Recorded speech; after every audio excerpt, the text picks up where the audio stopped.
Hola amigos, soy apellido obligatorio y una semana más estoy aquí con Michael Bor.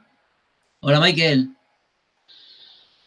Hola, hola a todos, ¿qué tal? Bienvenidos a este nuevo vídeo y gracias por traerme a tu canal, porque como todo, bueno, como los que me seguían ya saben, pues fui censurado por el sistema, vamos,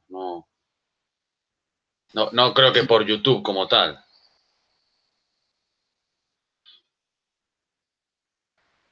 Por hablar del 11 de marzo, de los atentados de Atocha y Vallecas, ¿no? Sí, por hablar en realidad del 11S europeo continental, que fue el 11M, y hablar además con datos, cosa que nadie hacía datos y nombres claros y la operativa del atentado real, como fue, que fue un crimen de Estado y que lógicamente esos moros y asturianos farloperos y fiesteros que nos presentaron, pues claro que no tenían nada que ver, eso es una tapadera burda de la realidad. Y aquí también vamos a hablar de una tapadera muy burda, como es el castrismo, de la realidad de lo que es no una dictadura, sino en concreto una dictadura socialista y además de las más terribles que ha habido en la historia de la humanidad, que es el castrismo y que sigue viva, además. Sí, además que Fidel Castro y la dictadura que hay en Cuba es un referente para la izquierda española y creo y que si se cae ese mito, eh, se cae uno de los pilares de que sostienen la ideología progre aquí en España y por eso es importante este tema, porque la gente no lo sabe, pero es que resulta que el neomarxismo es disidencia controlada. El neomarxismo este que contiene el feminismo antihombre, el racismo antiblanco, la islamofilia anticristiana, etcétera, etcétera, pues todo eso es disidencia controlada. Y a mí personalmente, que yo estuve engañado durante un tiempo con esto de la progresía, pues me interesa desengañar a mis hermanos de especie y en concreto a mis hermanos de especie connacionales porque es disidencia controlada y están engañando a mucha gente de bien y que, vamos, que necesitamos todas las mentes y todos los brazos para luchar contra el nuevo orden mundial que se nos viene encima y hay que quitarse las legañas progres que nos mete el mismo sistema. Y para eso vamos aquí a desmitificar a la figura de Fidel Castro y bueno, y vamos a empezar porque ¿qué te parece lo que acabo de decir, Michael? Pues que estamos en las mismas. O sea que, de hecho, yo nunca he caído en esa trampa. Yo creo que ya de familia ya estaba inmunizado contra el comunismo y contra toda esta patraña, pero tu caso es muy normal. De hecho, yo, si con tu permiso, por la parte que me toca, quería dedicarle, para que nadie vea que va con mala leche este vídeo, ni ninguno de los que hacemos, yo por lo menos, quería dedicarle este vídeo a un amigo de mis tiempos mozos que vivió todo eso muy intensamente, toda esta historia del socialismo. Se llama Álvaro y quería dedicárselo porque creo que se ha desengañado recientemente de todo esto. Tengo poco contacto con él, pero siempre que profundizo en estos temas me acuerdo de él porque estaba como muy absorbido por toda esta historia, ¿no? Y creo que, claro, como es lógico, luego se llevó su gran desengaño cuando una persona madura, ¿no? Y ve de verdad lo que es, lo que son las cosas y con datos, pues hombre, lógicamente, no, el tema del castrismo, que es el gran referente de ellos, en efecto, es que se cae por su propio peso en cuanto uno lo analiza mínimamente. Se lo quería dedicar a él. Pues muy bien, pues vamos a empezar por algo que poca gente conoce, y es que Fidel Castro es un hombre muy, muy, muy rico y tiene empresas suyas, propiedades suyas. ¿Y qué podrías explicarle a los oyentes acerca de este tema? Bueno, ya como sabes, si te parece bien, ¿te importa que haga primero el índice de lo que vamos a tratar? Oh, sí, claro. para que estemos todos en la misma onda y veamos lo que vamos a tratar, porque aquí vamos a hablar de Fidel Castro y del castrismo en general y del comunismo, bueno, de toda esta parafernalia con datos, como nos gusta hacer. Tú, por ejemplo, te has especializado en el tema de las elecciones, yo sobre todo en las elecciones de 2004, que todos sabemos cómo se desarrollaron, ¿no? Y bueno, pues con datos, desmitificar, efectivamente. Entonces, el primer capítulo, Castro el inversor, ¿no? Su red de empresas y bancos por todo el mundo, lo que yo llamo el dólar de Fidel. Luego, Castro el narco, un gran aliado de los cárteles del tráfico de la droga, porque él mismo era un gran narcotraficante y todo su régimen, como todos los regímenes en realidad mundiales, pero el suyo en concreto, sin ningún género de dudas, ha sido y son seguramente todavía hoy narcotraficantes, y cómo sacrificó a sus peones, digamos, a sus narcos propios, con tal de no caer él, incluso a gente muy próxima a él, ¿no? Un auténtico sátrapa que ha pasado por encima de todo el mundo. Luego, Castro el terrorista, ¿no? Incluso un terrorista nuclear. Eso es lo más grave de todo. Hablaremos de ello también. Su apoyo a ETA, sus conexiones con la CIA, ¿no? Por lo menos por la puerta de atrás. Hablaremos de ese tema. Luego, Castro el militarista, su soñado proyecto de conquistar Venezuela por las malas, ¿no? Y el trágico caso de los médicos cubanos, esa falsedad que nos han vendido de que se cambian médicos por petróleo, que a los progres, claro, no tienen ni idea de economía y todo les suena chino. Y entonces, claro, lógicamente, mira, qué bien, un trueque de médicos por petróleo, todos felices, ¿no? Y no hay empresas de por medio, las malvadas empresas y tal. Bueno, pues vamos a hablar realmente de cómo es ese negocio del petróleo y de los médicos, que no tiene nada que ver con lo que nos han contado hasta ahora. Luego, Castro el vividor, ¿no? Su modus vivendi de sátrapa, que es muy diferente al modus vivendi del cubano medio que pasa las 1001 noches simplemente para comer todos los días, algo que los progres de Europa, de Occidente, suelen pasar sobre ello. Y Castro, el corruptor, cómo corrompe a estadistas, a personas de influencia para manejarles, que es un chantajista profesional que se vale incluso del sexo para, porque claro, Cuba lógicamente es un paraíso para el terrorismo sexual, y yo digo que lo es lógicamente porque claro, al ser un país pobre, que era rico antes de Castro, ¿vale? Cuando Castro llega al poder en el año 59, pues Cuba es un auténtico paraíso en la tierra, es una Florida 2, digamos, o incluso más rico que Florida, o con unas posibilidades increíbles, ¿no? Económicas y sociales. Todo eso se truncó con el proyecto de este psicópata. Entonces, pues esos serían los grandes puntos. Y bueno, pues empezando por el tema de Castro, el inversor, ¿no? Que era por donde querías empezar. Bueno, hay que decir que todos los datos que vamos a dar aquí son sobre todo bueno, aparte de que son bastante obvios en general, pero son datos concretos de disidentes cubanos del régimen, o sea, gente que colaboraba con Castro, que han desertado. Todos además siguen un mismo patrón, suelen ser gente un poco más joven que Castro, o bastante más jóvenes, que ya se criaron, digamos, en la revolución, y entonces ya incorporaron todo eso a su propia idiosincrasia, o sea, no se plantearon otra cosa, era el régimen, o sea, Castro era Dios en la tierra, el comunismo era la religión y el Estado y todo, el Che Guevara y otros mártires, ¿no? O incluso mártires anteriores, como Martí, eran pues unos auténticos mártires santos, ¿no? Que, o sea, y todos esos venían de eso, de estar ahí sirviendo a este régimen con los ojos tapados, ¿no? Como los progres de aquí, hasta que un día reventaron, escaparon de allí. La forma de escapar de esta gente muchas veces ha sido no como los balseros, pero casi.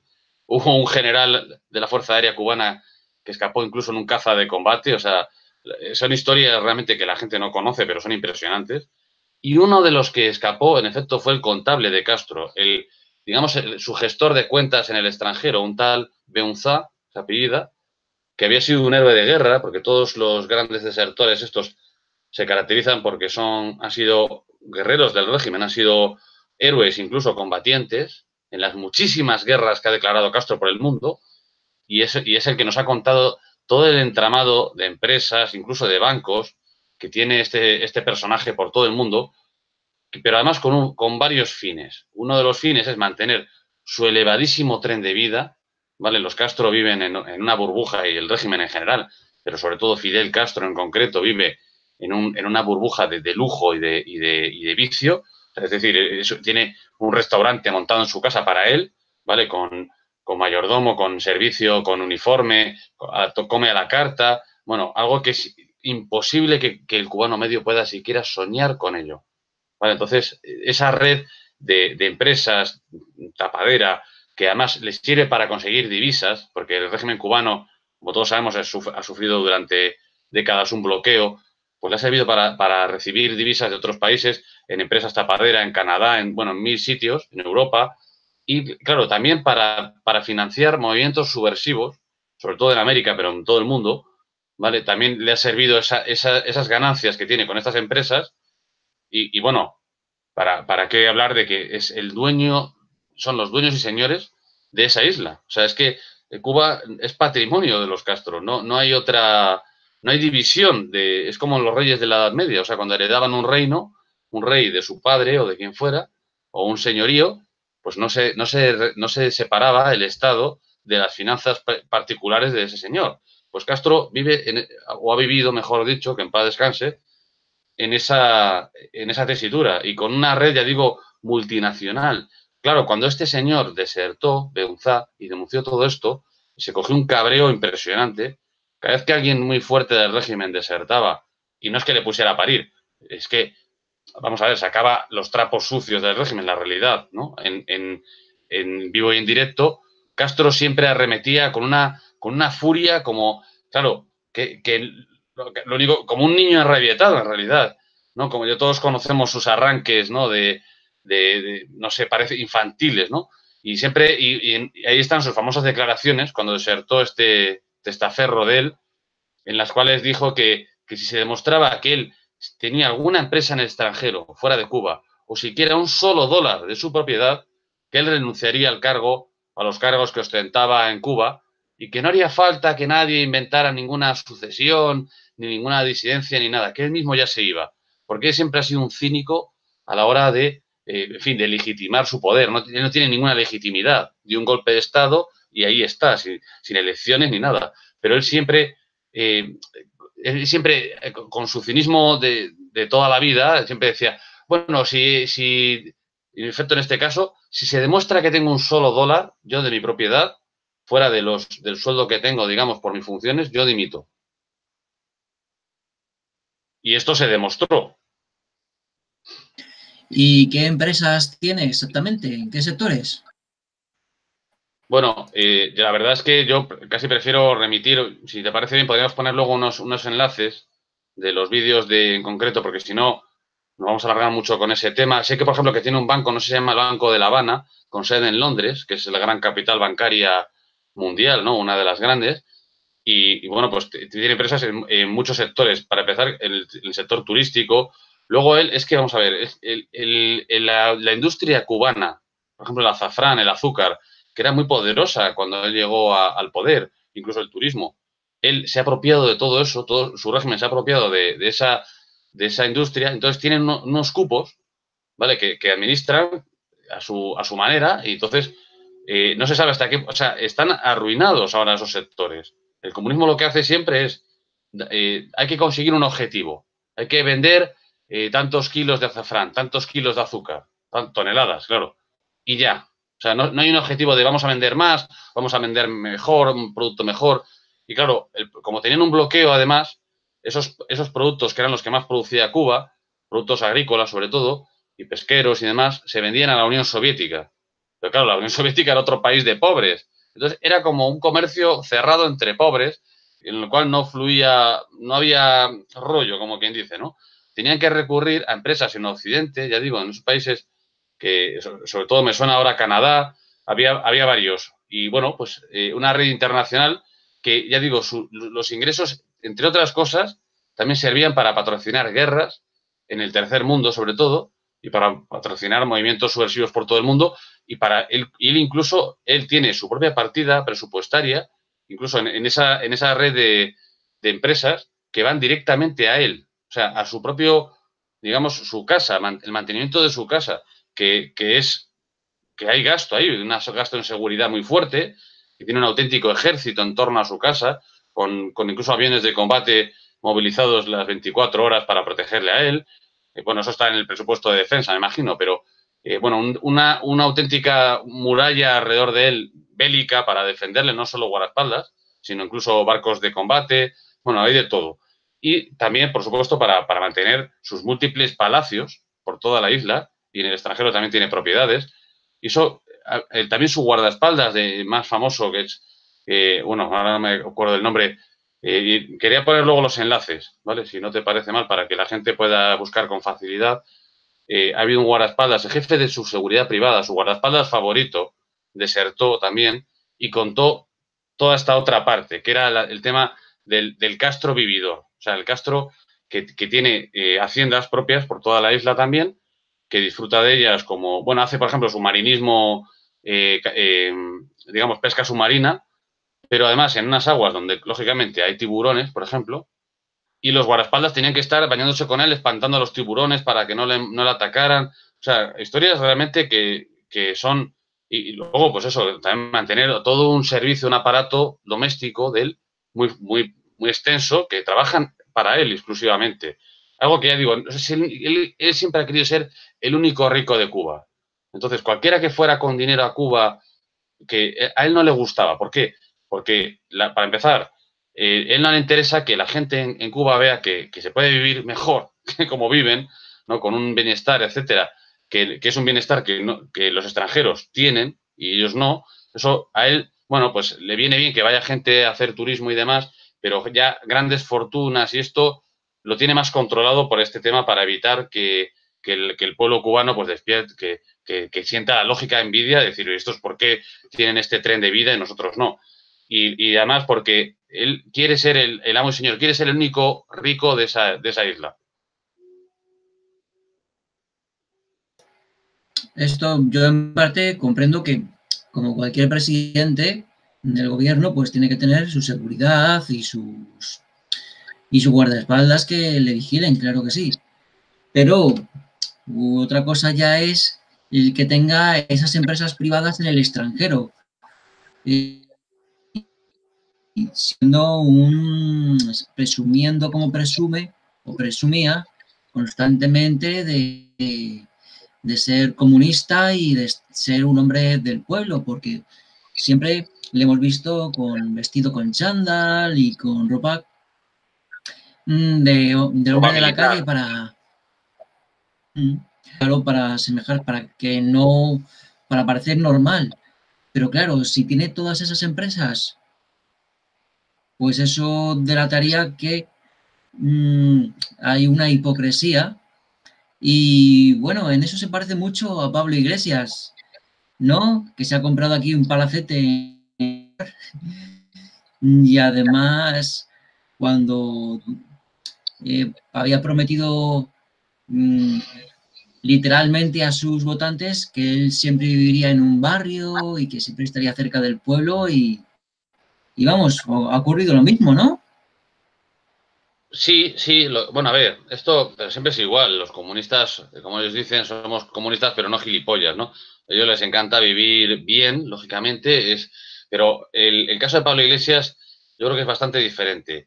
Pablo Iglesias no es un estadista. Pablo Iglesias es un testaferro de estadistas, en plural, ¿vale? Y para empezar, ahora es un testaferro de la OTAN. De hecho, una de las cosas que casi nadie conoce, pero es muy interesante, claro, todo el mundo, cuando yo mezclaba Podemos con el tema del 11M, había gente que se echaba las manos a la cabeza, pero ¿qué estás diciendo? Si cuando pasó aquello Podemos no existía, Podemos es de 2000, empieza no sé si en 2000, en la década de los 2010, digamos, en nuestra década al principio, ¿no? Fue en 2014 cuando consiguieron su auge con las europeas de ese año.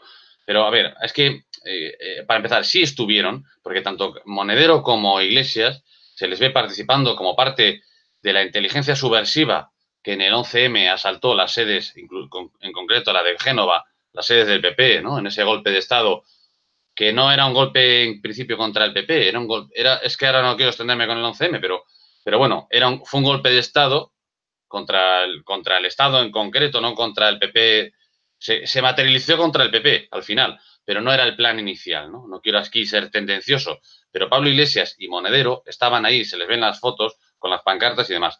Luego, por supuesto, cuando se funda el partido, se legaliza el partido, mejor dicho, en el 2014, se legaliza justamente el 11 de marzo de 2014, o sea, exactamente 10 años después del 11M, algo que también ha pasado por alto la gente y yo, a mí siempre lo digo como un dato curioso, la gente no entiende que eso no es un símbolo ni es una casualidad, eso es una firma de un pacto. El pacto que se hizo en el 11M, que es el que está en vigor ahora en España, Podemos se unió y, lógicamente, una de las cláusulas que había era pues que tenía que ser legalizado ese día para que quedara constancia de ello y meter a un general de la OTAN en su mesa de decisiones, que es el tal Julio Rodríguez, ¿vale?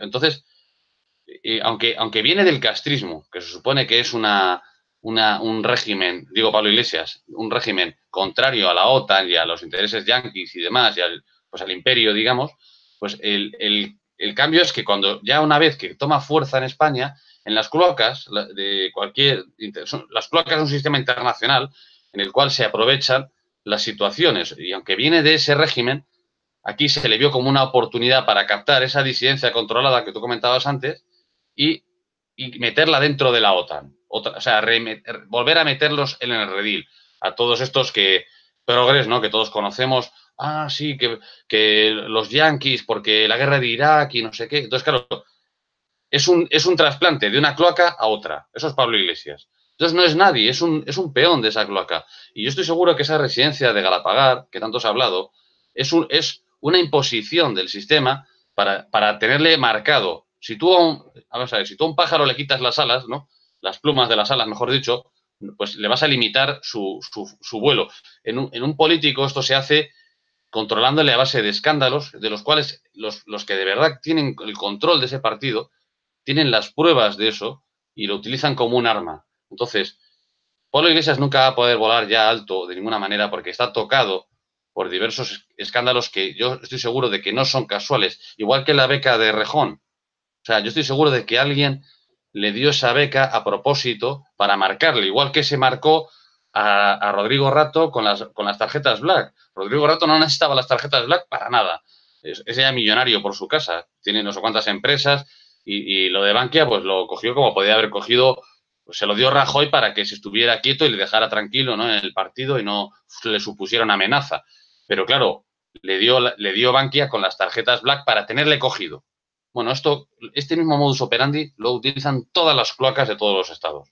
También Fidel Castro ha utilizado incluso el sexo, las relaciones sexuales, para chantajear incluso a personas, bueno, incluso a eclesiásticos de Cuba para tenerles controlados, médicos españoles que iban a revisar a Castro a ver cómo estaba y luego, aunque estaba Castro hecho polvo, ellos decían que estaba muy bien de salud, porque claro, les tenían pillados con escándalos sexuales de orgías homosexuales o no homosexuales, o incluso en la utilización de menores, que eso se ha hecho toda la vida, por desgracia, ¿no? El tener conseguidores de niños, gente que se rebaja esos menesteres para tener. Las cloacas necesitan tener controlada la situación y lo hacen a base del chantaje. Entonces, yo creo que son casos diferentes, porque Fidel Castro, todas esas propiedades que tiene son suyas, bueno, eran suyas, claro, ahora está muerto. Pero en el caso de Pablemos, de Iglesias, no es nadie, ya le gustaría a él ser Castro. Eso es lo que a él le hubiera gustado ser. Pues uno de los hijos de Fidel Castro se suicidó. No sé si lo sabes. Lo he leído antes. Sí, se suicidó. Parece ser que fue un suicidio de verdad. Porque ya había intentado pegarse un tiro en la cabeza y no lo consiguió. Y estaba en una clínica allí en Cuba y se tiró desde un sexto piso y se mató. En fin, que tenía el hijo unos cuantos trastornos mentales. ¿Tú de esto conoces algún detalle? Sí, de esto conozco un poco la situación de la familia de él. Vamos a ver, Castro tiene todos los rasgos de un psicópata, ¿vale? El egoísmo completamente, la falta de empatía con los demás. Es un auténtico escándalo mental que esta persona, que evidentemente tenía que estar en un psiquiátrico, porque por todo lo que ha hecho, porque es un pirado, que a quién se le ocurre hacer, bueno, aquí no hemos contado todavía nada de lo realmente, lo que yo considero más grave, que es el tema del terrorismo, sobre todo el terrorismo nuclear. O sea, a esta persona le ha dado igual incluso que vuelen Cuba en pedazos, que la conviertan en polvo nuclear con tal de seguir él en el machito, ¿no? O sea, le ha dado exactamente igual, es un psicópata auténtico. Pero hay, por ejemplo, Pablo Escobar, siendo un psicópata también, y además socio de él en el tema de la cocaína de los Castro, y está demostrado por muchísimas fuentes este tema, bueno, pues que Pablo Escobar todos sabemos que la familia de él era intocable, o sea, era un psicópata, pero su familia era, ¿no? Dentro de esa falta de empatía con los demás, los miembros de su familia, incluso sus sicarios, eran, vamos, para él lo más, ¿no? Sin embargo, Castro es todavía más psicópata que Pablo Escobar. No siente ningún apego, no ha sentido nunca por su familia, ni por su gente más próxima, que le han abandonado con razón, porque además es que él realmente no se hace querer, no es una persona entrañable ni tiene... La verdad es que para mí es un auténtico misterio cómo ha conseguido mantener unido ese régimen durante tantísimos años. Porque, bueno, porque es un mafioso profesional, eso sí, es un auténtico cloaquero, pero vamos a ver, es que la lealtad de todos sus grandes, en fin, yo creo que solo su hermano y 4 más realmente le han sido fieles y él a ellos, pero porque les necesitaba. Pero si hubiera tenido que sacrificar a su propio hermano, yo creo que lo hubiera hecho. O sea, realmente las relaciones con sus hijos, voy a contar una anécdota aquí, que es del guardaespaldas, del jefe de guardaespaldas de Castro, que ya digo, me gustaría poner luego los enlaces a estas cosas para que pueda la gente consultarlo. Esta persona, Reinaldo se llama, decía que cuando los hijos querían hablar con Castro, con su padre, tenían que pedir cita previamente a la escolta y a la amante de Castro. Y tenían que decir qué tema tratar, ¿vale? Bueno, y entonces se les daba un día y una hora como si fuera una cita con el médico, igual. Y una cosa increíble, que cómo puedes hacer eso con tus propios hijos. Eso ya es un rasgo de psicópata total. Sí, sí, eso es psicopatía. Y el hecho de que su hijo se suicidase es un signo de que en esa familia olía a podrido, ¿sabes? Es decir, es algo típico de padres que no quieren a sus hijos. Ya sabemos que las élites pues son pedrastas y que a sus propios hijos los meten en esos círculos de pederastia para que se vuelvan a sí mismos psicópatas y continúen con el ciclo satanista, por decirlo de una manera breve. Y pues, ¿qué vínculos tiene Fidel Castro con el narcotráfico? Que lo has mencionado antes y luego pondremos los enlaces bien en la descripción del vídeo. Pero, ¿qué relación tiene Fidel Castro con el narcotráfico, Michael? Bueno, antes de nada quería, me has recordado un comentario que hizo una disidente cubana sobre Castro, porque cuando alguien, ya sabes, la típica tópica, ¿no? Del caso de decir, no, es que Castro se preocupa por el pueblo, se preocupa por... No, no se preocupa por nadie. Y esta disidente lo decía muy bien, decía, es como Cronos devorando a sus hijos. O sea, y en el caso de narcotráfico lo vamos a entender de maravilla por lo que voy a contar a continuación.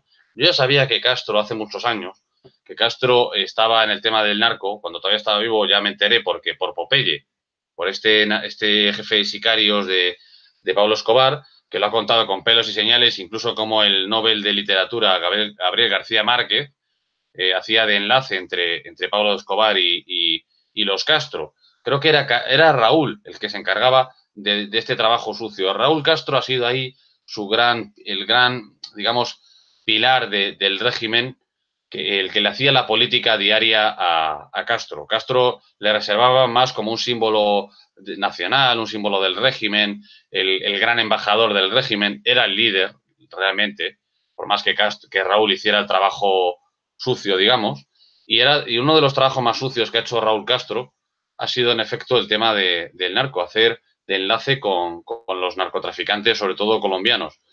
Bueno, pues en una de las anécdotas más tremendas que hay sobre el asunto es que cuando todo esto estalla, el caso de la conexión cubana hacia Miami de la cocaína, estalla de forma que Estados Unidos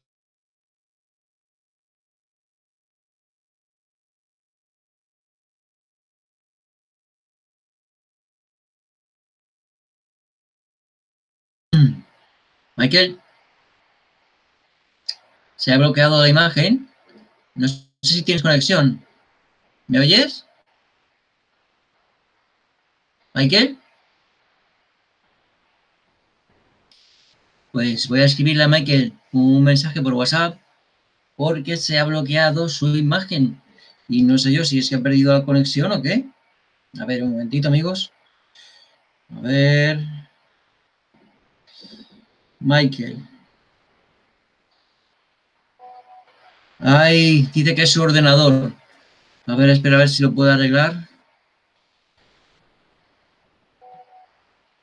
Se le ha reiniciado el ordenador solo.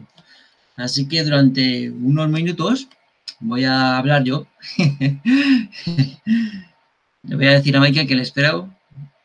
Te espero. Venga, pues mientras esperamos que Michael se le reinicie el ordenador, pues voy a comentar que voy a seguir con lo que estaba comentando Michael. Y es que Pablo Escobar, con el cual el régimen de Castro tenía relación, es que Pablo Escobar era un agente de la CIA.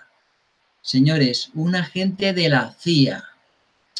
Y se ha sabido últimamente, gracias a que, bueno, creo que lo reveló su hijo o algo parecido, pero en fin, que si Pablo Escobar era un agente de la CIA y Pablo Escobar tenía negocios de droga con Fidel Castro, cabe la posibilidad y se despierta la sospecha de que el mismo Fidel Castro estuviese relacionado con la CIA. Hay un libro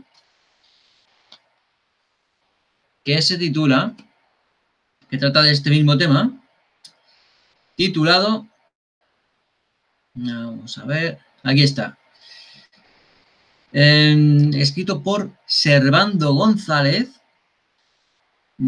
que se titula Partners in Crime, Socios en el Crimen, de Rockefeller Council Foreign Relations, la CIA y Castro, conexión con Kennedy Assassination, con el asesinato de Kennedy. Es decir, que el escritor Servando González ha hecho una obra tratando de la relación que existe entre Castro, Rockefeller, la CIA y el Consejo de Relaciones Exteriores con el asesinato de Kennedy, que ya sabéis que Kennedy fue asesinado, entre otras cosas, porque quería abolir la Reserva Federal, que no es un banco público ni estatal, sino que es un banco privado propiedad de los usureros internacionales, cuyo nombre no debe ser mencionado porque están sobreprotegidos. Y bueno, entonces hay gente que vincula a Castro con los que mandan, con Rockefeller y toda esta gente que maneja la CIA.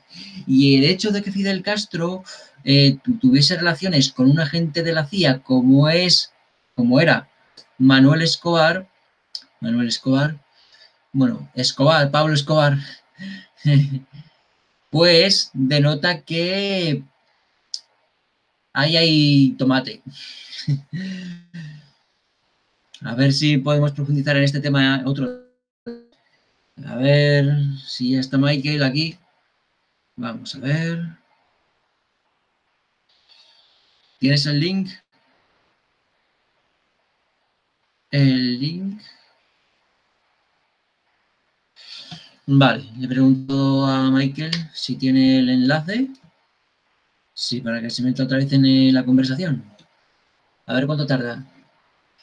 Y por lo demás, bueno, pues mucha gente se preguntará, bueno, apellido obligatorio, pero si tú empezaste aquí en YouTube con un vídeo, soy de izquierdas y rechazo las políticas de género.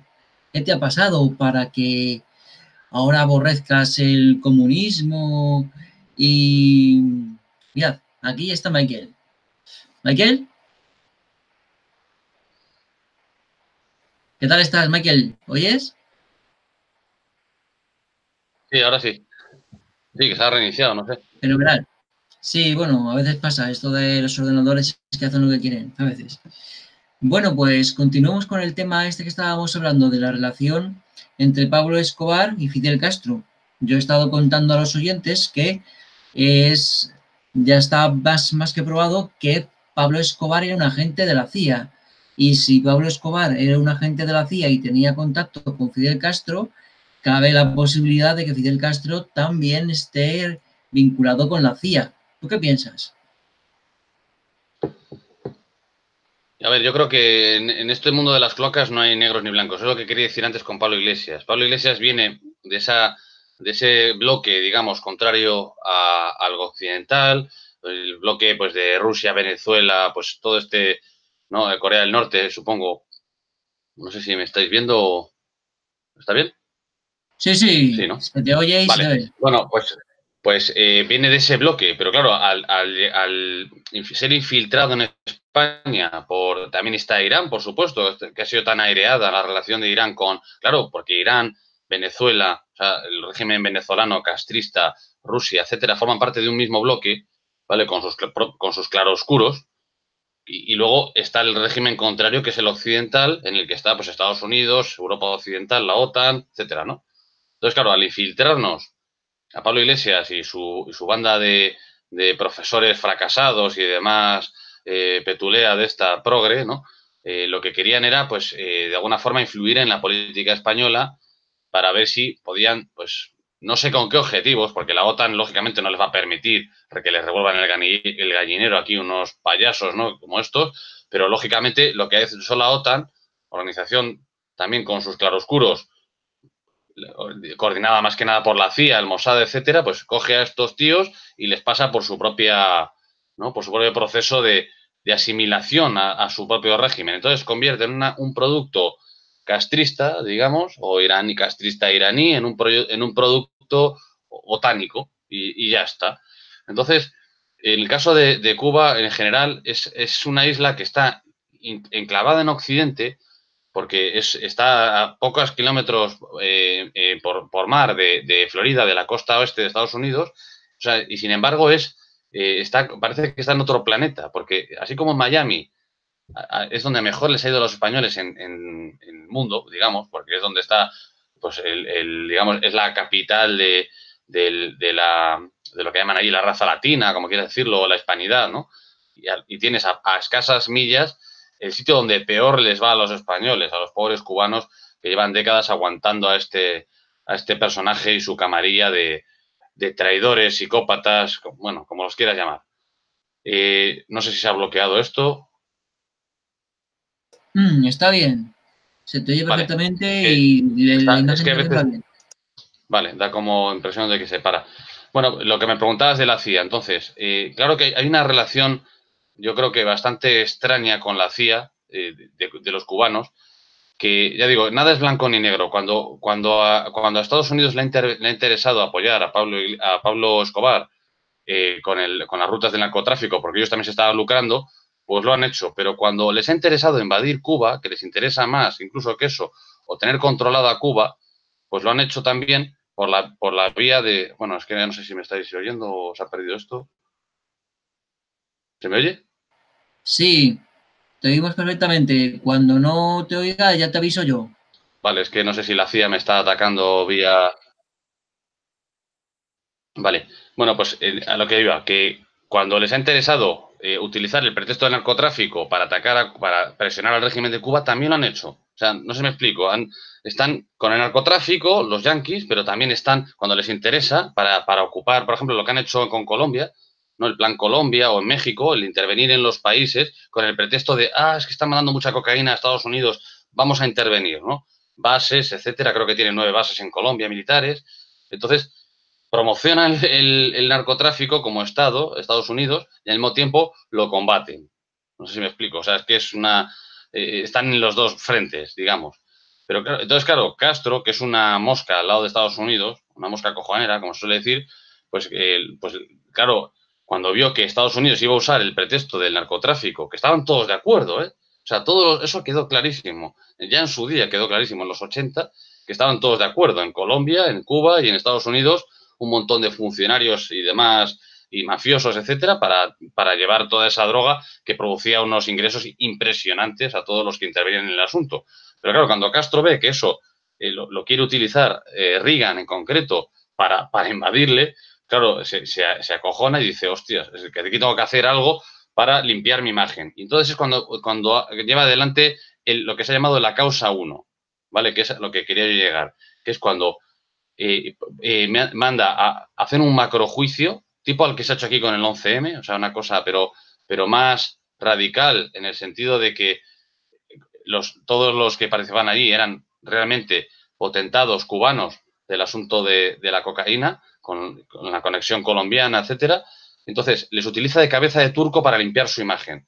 Para que sí, ha habido narcotráfico en Cuba, mea culpa, lo asumimos, ¿no? Pero ojo, que voy a fusilar aquí a estos, ¿sabes? Que son, sí, no es que sean, son unos pringados, en realidad, pero eran jefes, o sea, eran personas de un cierto nivel en Cuba que yo creo que de ninguna manera se pudieron esperar nunca que Castro les iba a poner en un paredón para fusilarles por un narcotráfico del que Castro era el jefe.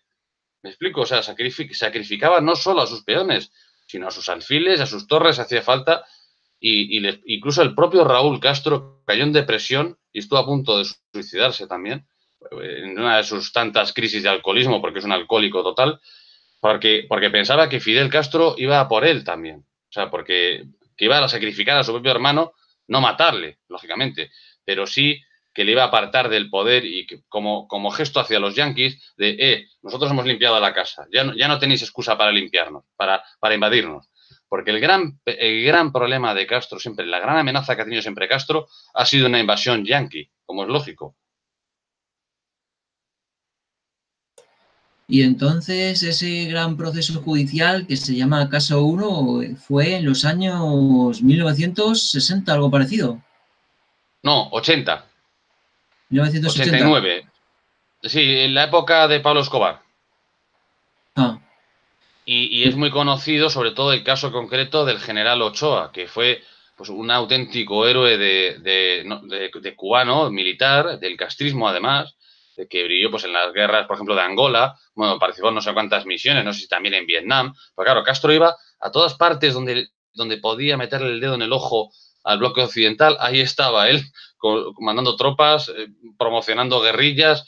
Es decir, ha sido la forma de Castro de sobrevivir como estadista, que antes hablábamos, ¿no? ¿Cómo era posible, me preguntaba yo, que este personaje haya perdurado tanto tiempo a lo largo de tantas, en fin, conspiraciones, incluso invasiones yanquis? Bueno, pues porque como buen psicópata que es, ha sacrificado a quien ha hecho falta, para empezar a los cubanos, para mantenerse él en el trono, ¿no? Pero también ha intervenido en otros países para ampliar, digamos, su zona de influencia y hacer como un escudo protector en torno a su revolución, ¿no? Exportando incluso la revolución a otros lugares.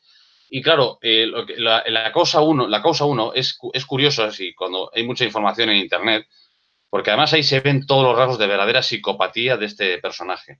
No solo es que manda a fusilar al gran héroe cubano, más que el Che Guevara, que era este general Ochoa, un general de verdad, no como Castro, que es un payaso con uniforme, que no ha estado en una batalla en su vida, siempre ha sacrificado a sus soldados y él estaba detrás, en fin, moviendo las fichas como si estuviera jugando un videojuego. Esa es su forma de dirigir a las tropas, pero este otro era un héroe de verdad, de la revolución y de todo. Bueno, pues y además que enfrentó a la muerte con una frialdad impresionante, un tío de dos cojones, ¿no? Bueno, pues luego también había otros dos hermanos gemelos que eran también grandes colaboradores de los Castro, y también les puso contra la pared y les fusilaron, ¿vale? Y les vistió igual en el juicio. Es una cosa increíble. Tú ves el juicio y ves a dos tíos ya mayores, pues que tendrían sus 50 años por ahí, vestidos con la misma camisa, como si yo ahora aquí estoy con otro igual que yo, con esta misma camisa, que es igual que yo, porque es mi gemelo, y les están juzgando allí. Y eso fue una idea de Castro, de Fidel, como para darle más, para hacer más grande el show. O sea, y eran gente que colaboraba, que eran sus narcos, que eran de su régimen. Pero, o sea, gente muy, muy importante. Bueno, y hubo luego también uno allí que más joven que todos estos, que yo creo, no sé si al final le mataron, porque hubo otros que yo creo que les conmutaron la pena, pero que se echó a llorar allí porque veía que realmente iban a por ellos. Es que no se les pudo pasar ni por la cabeza. Es como si ahora imagínate que Pablo Iglesias llegara a ser el gran dictador, ¿no?, de España y demás, y mandara a sacrificar a Echenique y a uno de estos así un poco pintones. Pues todo el mundo se quedaría sorprendido, ¿no? Fue lo que pasó en la causa 1. Ahí Castro demostró que estaba dispuesto a sacrificar a quien hiciera falta con tal de no caer él. Pues, si quieres, pasamos al otro tema, a este. Ya sabéis que el régimen de Fidel Castro es famoso por su sistema de salud. Y bueno, ¿o prefieres que hablemos del terrorismo? Está relacionado. Está relacionado. Mira, eso es la madre del cordero. Yo creo que con esto se va a entender mejor todo esto. Vamos a ver, Fidel Castro, desde el principio de la revolución, su gran objetivo era Venezuela. Él, de hecho, consigue el poder en Cuba para luego proyectarlo a Venezuela, que es 10 veces más grande que Cuba, con 100 veces más recursos naturales. Bueno, todos sabemos que es el país rico en recursos naturales, por lo menos el más rico de Occidente, seguramente lo es, porque tiene petróleo, unas cosechas impresionantes, turismo, bueno, ¿qué no tiene ese país, no? Lo único que tiene es, por desgracia, ahora mismo es una plaga, ¿no? Pero, y ahí es donde vamos a ver exactamente cuál es el problema de Venezuela. Porque el problema de Venezuela es que es un campo de batalla, y lo ha sido durante todo el siglo XX, entre la CIA y los Castro. Los Castro han intentado invadir Venezuela desde el principio de la revolución. Lo de ahora de que tienen la isla secuestrada con estos personajes, ¿no? Primero Chávez y luego Maduro, son agentes de ellos, son agentes de La Habana, ¿eh? No son estadistas autónomos, como vamos a demostrar ahora con un dato muy claro que voy a dar. Y hablando de los médicos a los que tú te referías. Vamos a ver, cuando Castro en los 60 intenta invadir Venezuela, bueno, desembarca allí como ahora se está celebrando lo de Normandía, pues así, con la artillería, con todo. Y allí hay un personaje del que también hay que hablar, que es Luis Posada Carriles, que es como su gran archienemigo desde la universidad. Bueno, fueron primero amigos, luego se distanciaron, luego el otro se exilió en Miami, empezó a trabajar para la CIA y se convierte en el gran general anticastrista, ¿no?, con otros cubanos, apoyando al régimen venezolano contra las agresiones cubanas, contra las agresiones castristas, pero siempre trabajando para la CIA. Entonces ahí se vivieron auténticas batallas, bueno, y Venezuela consiguió, la CIA, que no fuera invadida por los Castro, por un movimiento subversivo castrista. Sin embargo, esto luego va a cambiar, por supuesto, con el golpe de Estado de este personaje de Hugo Chávez, ¿no?, que parece que luego ha sido como un gran... Si te das cuenta, hubo un momento en que cuando ya Castro estaba ya muy mayor y ya había perdido fuelle, Chávez se convirtió en un segundo Castro. Fue como el resurgir de la historia, ¿no? Pero era un agente de él, como luego lo fue Maduro. Bueno, pues, y lo es. Pues en efecto, pero claro, no quiero nunca pintar tan mal a los Castro que la CIA queden como unos héroes, con su Guaidó y sus historias, no. Es una guerra entre cloaqueros en la cual los cubanos y los venezolanos no pintan nada. O sea, son, como aquí en España, somos carne de cañón para esta gentuza y ya está. Pero cuando Chávez asciende al poder en Venezuela, gracias a Castro, que está ahí invirtiendo digamos, a fondo perdido, porque no se sabe si va a ganar o no, pero al final consigue que haya un movimiento subversivo exitoso en Venezuela y que Hugo Chávez lleve adelante la revolución cubana. Ahí empiezan los grandes negocios de los Castro en Venezuela. Por fin tienen la llave del tesoro, ¿no? Entonces, el tesoro, por supuesto, es sobre todo el petróleo venezolano. Entonces, es el tema, el gran mito progre, ¿no? El tema del petróleo por alimento, por médicos, el intercambio, ¿no? Ah, pues mira, qué bien, porque en Venezuela nos hacían falta muchos médicos, hay barrios enteros y poblados que no tienen médicos, y nosotros lo que nos sobra es petróleo, entonces vamos a hacer un cambio, ¿no? Pero eso es completamente falso. Para empezar, a Castro, cuando manda a los médicos, no solo a Venezuela, sino a cualquier país en desarrollo, no manda médicos. Lo que manda es, o sea, no manda médicos, digamos, a un sitio normal. Les manda a los sitios más peligrosos de América, de África, o sea, donde no quiere ir ningún médico, ahí es donde manda él a los médicos cubanos. Entonces los matan, bueno, les pasa de todo. Entonces, ¿cuál era? El caso es que cuando mandaba a Castro a los médicos al principio, les ponía una medalla como una que tengo yo por aquí, que me la regaló un amigo del ejército español, una medalla de identificación para cuando, si te matan, ¿no? O te hieren en el combate, que sepas quién eres, tu grupo sanguíneo, etcétera. Bueno, pues estas medallas se las ponía Castro, se las entregaba en el aeropuerto cuando iba a despedir a los primeros cubanos que fueron médicos a Venezuela, porque sabía dónde les mandaba, sabía que les mandaba a los sitios peores de Venezuela, donde la vida no vale nada. Es peligrosísimo estar allí. Bueno, fue un desastre la misión desde el principio, murieron muchísimos médicos, hubo problemas incluso de cuernos, borracheras de los médicos cubanos que acabaron pues fatal, porque los maridos, claro, el médico cubano llegaba allí desarraigado de su familia, estaba en un sitio salvaje, digamos, de Venezuela, era una persona culta o una chica culta, pues se liaban allí con los de fiesta, etcétera, se mataban con los coches, a veces había venganzas por cuernos, algunas médicos cubanas fueron a Venezuela, a Cuba de vuelta de la misión embarazadas y les tuvieron que hacer abortos para que los maridos no se enterasen de que las habían embarazado en Venezuela. Bueno, unas historias horribles, ¿vale? Murieron muchísimos a tiros y luego el Estado cubano lo tapó todo, dijeron que habían sido infartos, accidentes y venían llenos de tiros los pobres, ¿no? Bueno, y claro, la gran mentira de todo esto, aparte de que ya hemos contado esta mentira de la falta de seguridad, o sea, de que le manda una guerra, la verdad, luego dice que la guerra de Irak y tal, bueno, por lo menos Estados Unidos paga a los soldados una pasta cuando van a Irak o España, pero es que este cabrón mandaba a los médicos a sitios peores que Irak, mucho peores que Irak, sin pagarles ni una miseria. Pero él sí se llevaba el cash, ¿no? O sea, él sí cobraba no menos de 2.000 euros o 2.000 dólares por médico al mes al Estado venezolano, que eran para él, para Castro, que luego él, claro, una parte de eso pequeña se la daba al médico. Pero luego el petróleo iba aparte, el petróleo se lo robaban directamente, se lo roban directamente, va a Cuba directamente. No se cambia por ningún médico. Si el médico le estás pagando aparte, pues eso significa que el petróleo, ¿sabes? Que cuánto petróleo, o sea, cuántos médicos tienes que llevar para pagar esa cantidad de toneladas de petróleo que salen todos los días de Venezuela para ir a alimentar la revolución cubana. Pues es imposible pagarlo con médicos. Tienes que mandar a todos los médicos que hay en Europa y te quedas corto. Es un timo progre auténtico eso. Sí, porque cuando dices que Fidel Castro intentó invadir Venezuela y desembarcó allí artillería incluso. Me suena el año 63, porque claro, él siempre se ha presentado como víctima, él siempre es la víctima de todos, ¿no? Entonces, es que los yanquis nos intentaron invadir con la bahía de Cochinos, ¿no? Que salió, allí lo llaman Playa Girón. Bueno, pues que los yanquis con Kennedy intentaron invadirnos, luego fue el bloqueo de Cuba, ¿no? Pues como que él era una víctima de la política geoestratégica mundial y que la pobre nación cubana que no. A ver, él, con sus propias tropas ha agredido a todos los vecinos de alrededor, no solo a Venezuela.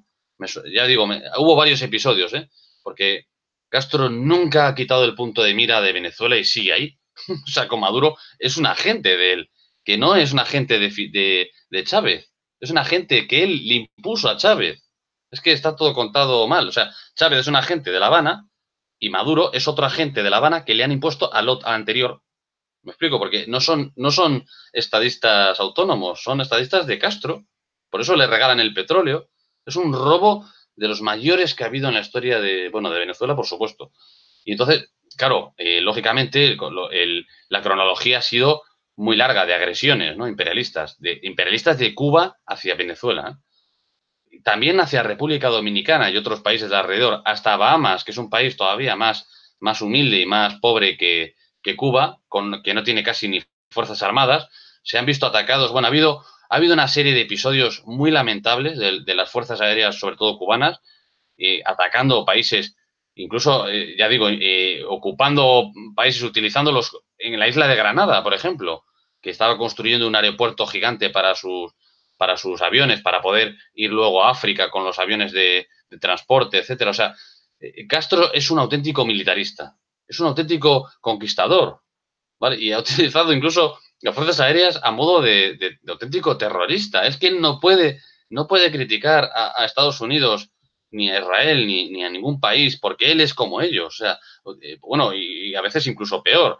ha atacado, ya digo, República Dominicana, que es un país también incluso más humilde, ya digo, que Bahamas. O sea, es que todo ese mito de que él es un pacifista, que lo que hace es ayudar al pueblo y a darles armas para que se puedan defender, etcétera, es completamente falso. Él quiere ocupar los países para expoliarlos.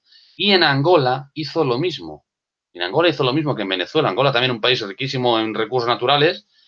Intervino allí, se formó una guerra, la guerra más gorda de África probablemente.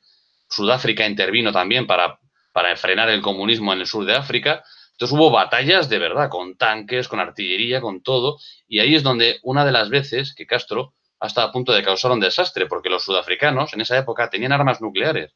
Tenían 7 armas nucleares que les había dado Reagan y las podían utilizar contra Castro. Y entonces Castro tenía 60.000 soldados y hubo un momento en que de repente, cuando estaban ya ganando los comunistas angoleños con los cubanos, estaban avanzando hacia Sudáfrica, por Namibia y por ahí, de repente pararon y negociaron rápidamente y los cubanos se piraron y quedó como un empate, ¿no? Y nadie entendió por qué había pasado eso. Bueno, pues lo que había pasado porque los sudafricanos les dijeron, mira, como seguís avanzando, como atraveséis esta línea en concreto en Namibia, os vamos a pegar 3 o 4 pepinazos nucleares que vamos a dejar aquello como, vamos, plano. No va a quedar ni un cubano ni un angoleño por allí, vamos, con la estrella roja seguro. Y los otros, claro, Castro no tenía nada de eso para contrarrestarles. Y entonces ahí es cuando realmente se hizo, entre comillas, la paz. Pero Castro nunca ha renunciado a tener incluso poder de disuasión o, digamos, o de contraataque o de incluso de ataque preventivo nuclear. Que de esto, si quieres, también podemos hablar. Sí, que trató de conseguir armas nucleares por algún medio. Bueno, es que a ver, Castro como tal nunca ha tenido armas nucleares, porque incluso los soviéticos no se fiaban de él. El propio hijo de Khrushchev, que fue el premier soviético que compitió con Kennedy en esa casi tercera guerra mundial que se formó, que todos sabemos, todos hemos oído hablar hay una película de Kevin Costner muy buena, 13 días, sobre el asunto, pues que realmente estuvieron a punto de pasar ya a las manos, ¿no? Digamos, a los misiles, tanto la Unión Soviética con sus aliados o con sus socios, como lo quieras llamar, como Estados Unidos con los suyos. Entonces, ahí hubo un gran problema. Y Castro ahí jugó un papel importantísimo porque admitió armas nucleares en Cuba, sin tener el control. Las armas nucleares, tú las puedes alojar en tu suelo, como España, como pasivo, digamos, como un agente pasivo en la situación. O sea, tú las alojas, pero no las controlas. Luego te conviertes en un objetivo nuclear, pero tú no tienes capacidad ni de contrarrestar ni de hacer nada. Tú te pones en una diana nuclear. España es una diana nuclear ahora. No tenemos acceso directo a las armas que tiene Estados Unidos en nuestro suelo. Somos simplemente pues un polvorín para que un día, pues si está en la Tercera Guerra Mundial, pues vayamos todos al carajo, que es algo que yo siempre he alertado en mi canal que puede suceder y que tarde o temprano, por desgracia, va a suceder. Es el gran problema que tiene España, del que nadie habla. Pero bueno, eso es otro tema. Pues en Cuba pasó lo mismo y estuvo a punto de liarse una muy gorda en el año 62 con la crisis de los misiles cubanos. Pero es que además, ya digo, pasó lo de Angola. Pero luego ahí está el plan Atuey, que es una cosa muy curiosa, que si quieres la podemos comentar, para que se vea la personalidad, en fin, loca, psicópata de este hijo de puta, por llamarle de alguna manera, porque a quién se le ocurre hacer esto. Resulta que su mayor obsesión era impedir que hubiera una invasión en Cuba. Entonces, y todos los estados tienen planes de contingencia. Entonces, si nos atacan los marines y vienen otra vez, pero ya no cubanos exiliados, como pasó en Valle de Cochinos, imagínate una invasión con marines, como ha pasado en varios sitios del Caribe y demás. Su gran miedo era ese. Entonces, claro, ¿qué iban a hacer para contrarrestar? Bueno, una de las opciones era, bueno, pues atacamos con una base Florida, con la aviación, como represalia, la bombardeamos. Pero con bombas de 500 libras, pues atacar aquello, destruir la base, un ataque casi suicida, ¿no? Con cazas, que tiene cazas, lógicamente, la aviación cubana, los MiG, pero a Castro no le interesaba mucho la idea, ¿no? Le parecía poca cosa un ataque a una base militar. Entonces se planeó también incluso atacarla con helicópteros, pero era lo mismo. También, incluso con los helicópteros, se planeaba desembarcar comandos, para que destruyeran los aviones en la base yanqui y luego, claro, era una visión también suicida porque los propios generales de la Fuerza Aérea le decían, joder, pero es que esos pilotos luego no van a poder volver a casa porque ni siquiera el helicóptero tiene autonomía para volver a Cuba. Entonces Castro, sus soluciones, ¿no? De aventurero. Ah, no, pues nada, que vayan con ropa civil debajo del uniforme y luego cuando ya hayan destruido todo, pues que se quiten el uniforme y que entren en Miami andando como si fueran cubanos normales, ¿no? O sea, unas ideas de locos. Pero claro, esa idea tampoco a él le gustaba. Y entonces, esto lo cuenta un general, el segundo jefe de la Fuerza Aérea cubana, no me lo estoy inventando yo. Y entonces estaba mirando Castro los mapas militares de Florida y de repente dice, ay, ¿esto qué es? Había algo que había llamado su atención, ¿no? Y le dice un general, Rafael del Pino, le dice, mire, mi comandante, esto es la base, o sea, la central nuclear de Turkey Point, aquí en Florida. Dijo, ah, mira, una base nuclear y está al alcance de nuestros MiG. Pues mira, perfecto. No hace falta que tengamos ningún arma nuclear. Vamos con los MiG, un escuadrón de MiG, tiramos bombas de 500 kilos sobre la central y hacemos ahí un desastre nuclear como si hubiera caído una bomba nuclear. O sea, imagínate un Fukushima, pero adrede. O sea, un Chernobyl, que ahora también está de moda con una serie que han hecho y tal. Pues imagínate un Chernobyl, pero adrede. O sea, tirando bombas, pero pesadas, para destruirlo todo y causar un auténtico desastre. Entonces, claro, este general, Rafael del Pino, que luego desertó, se quedó impresionado y dijo, pero mi comandante, pero usted se da cuenta de lo que está diciendo, usted sabe lo que van a hacer los yanquis para atrás, si usted hace eso, dice, van a barrer Cuba completa. Entonces, claro, Castro dijo, sí, bueno, pero ¿qué más da, no? Si nos van a invadir, pues ya acabamos de una vez y ya se acabó el problema. O sea, esa es la mentalidad de este psicópata. Le da igual. ¿Y sabes por qué se llama el plan Atuey? Porque Atuey era un indio caribeño de la isla de Cuba que, según la leyenda negra, porque yo no sé hasta qué punto eso es real o no, pues murió en una silla quemado por los españoles porque prefirió morir antes que ser sometido al Imperio Español, ¿no? Entonces él pretendía que él es descendiente de gallegos, pero se cree indio también, pues pretendía morir pegado a su silla, a sacrificar a toda su isla, a su patria, antes que permitir que su régimen terminase. O sea, esa es la locura de este personaje. ¿Y qué conexiones tiene Fidel Castro con la banda terrorista ETA? Pues las mismas que el régimen chavista, que todos conocemos porque son más recientes, pero Castro siempre ha protegido a los...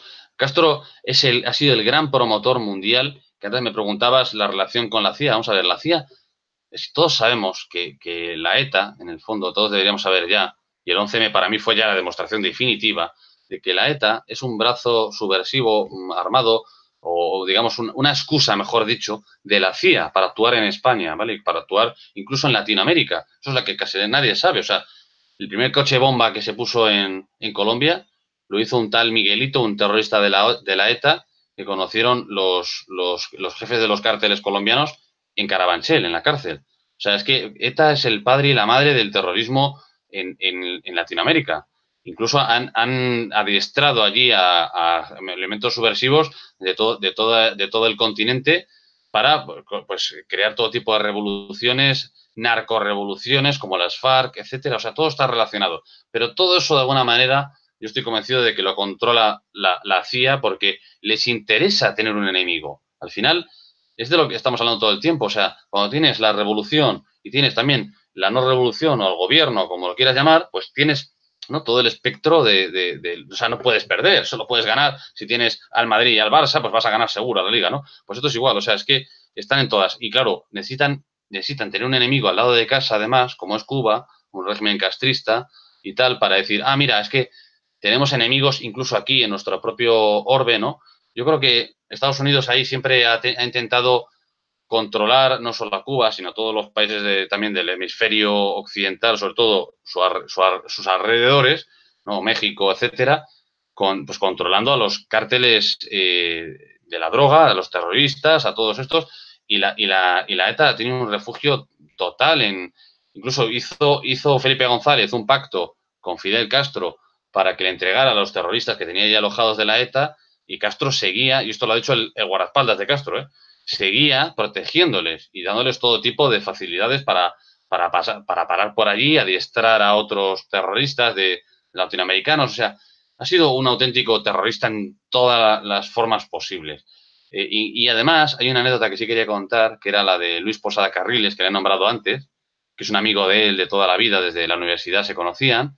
Castro le salvó la vida varias veces, pero es increíble porque es una persona, es el que te dije antes, que estaba luchando contra las invasiones castristas en Venezuela, ¿no? Un agente de la CIA clarísimo, bueno, él me lo reconoce, que trabajaba con la CIA, entonces era como su archienemigo.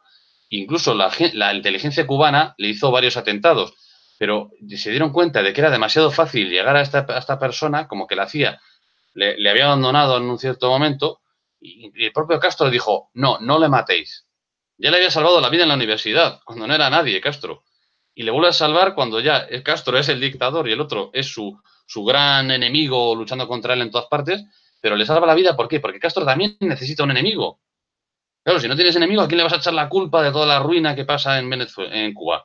¿No? Entonces, claro, necesitas a un enemigo fáctico con nombre y apellidos que digas, ah, mira, Luis Posada Carriles, preguntadle a él por qué ha pasado esto, por qué ha pasado lo otro. Y le llega a salvar para, o sea, siendo su enemigo, para poder tener una excusa, ¿no? De decir, bueno, es que aquí hay un malo malísimo y tal. O sea, funciona así la cosa. Es que no, los regímenes necesitan sobrevivir. Y para sobrevivir necesitas unir filas, necesitas un enemigo, a echarle la culpa de todo. Pero Posada Carriles creo que ha sido acusado de haber volado un avión, Sí, ¿no? sí. Y fue cierto. ¿Qué sabes tú de eso? Bueno, eso ocurre en el año 76, es el atentado de aviación cubana, de este vuelo en Barbados, también se ha llamado el atentado de Barbados, pues una cosa pues muy triste como todos los atentados, un avión en el que explotan varios artefactos, porque explota uno y el avión empieza a girar otra vez hacia, creo que estaban en Barbados, porque además era un avión como todo en Cuba era propiedad del Estado. Tú que eres liberal como yo, ¿no? Pues entiendes que eso es una barbaridad que todo absolutamente en un país sea propiedad del Estado es increíble, ¿no? Es algo que no se nos puede pasar por la cabeza ahora en España, pero bueno, pues al volver, estaba lleno de deportistas de élite que habían estado en un campeonato en Barbados y al volver hacia el aeropuerto del que habían salido, estalla otro segundo artefacto y ya el avión cae al mar antes de llegar a la isla, bueno, pues un desastre, no sé cuantísimos muertos. Fidel Castro utilizó la situación. A ver, aquí realmente saber quién ha sido es casi imposible. O sea, parece ser que fueron agentes del entorno, como mínimo, de Luis Posada Carriles. Otro personaje bastante curioso llamado Orlando Bosch reconoció, parece ser, a una periodista que él había puesto el avión, las bombas en el avión, porque iba a atacar indiscriminadamente a todos los intereses del Estado cubano en su lucha contra Cuba, contra Castro. Él era cubano, ¿no? Entonces, no se sabe realmente quién fue, pero Castro aprovechó esa circunstancia, aunque fuera un ataque directo contra el Estado cubano, lo aprovechó para tener el enemigo, de eso que estamos hablando siempre, ¿no? O sea, y es cuando dijo aquello de, claro, que en el funeral de las víctimas dijo, esto ha sido obra de la CIA. Dice, pero que se preparen, porque cuando un pueblo viril llora, la injusticia tiembla, ¿no? Uno de sus grandes discursos así, de los que le gustan a él, pedantes y tal. Pero claro, es una lucha en la cual es difícil saber a veces quién realmente ha hecho qué. Yo creo que es más difícil casi que en el caso de la ETA. Yo en la ETA tengo claro que es la CIA, sin más. O sea, la ETA es un brazo de la CIA. Punto. Entonces, que ha sido utilizado por nuestro propio Estado. Yo creo que en Cuba ha pasado lo mismo. O sea, Posada Carriles y Orlando Bosch, sí, son cubanos exiliados, terroristas o como los quieras llamar, agentes de la CIA, como los quieras llamar, pero las ha utilizado la CIA y les ha utilizado el propio Castro.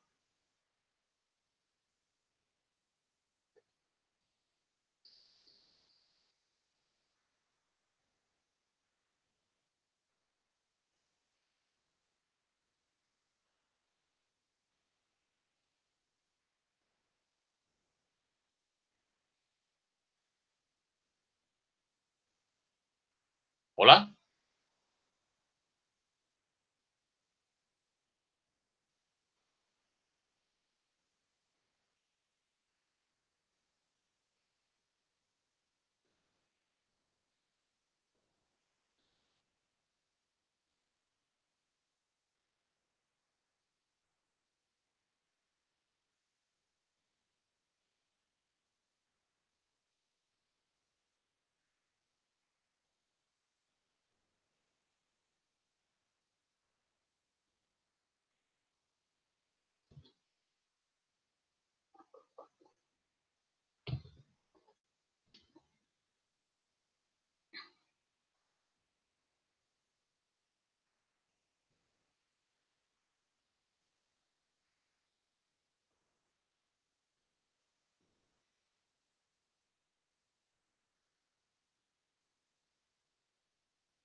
Nada, sin más, ya te conté, yo se supone que estoy de baja y ahí ando.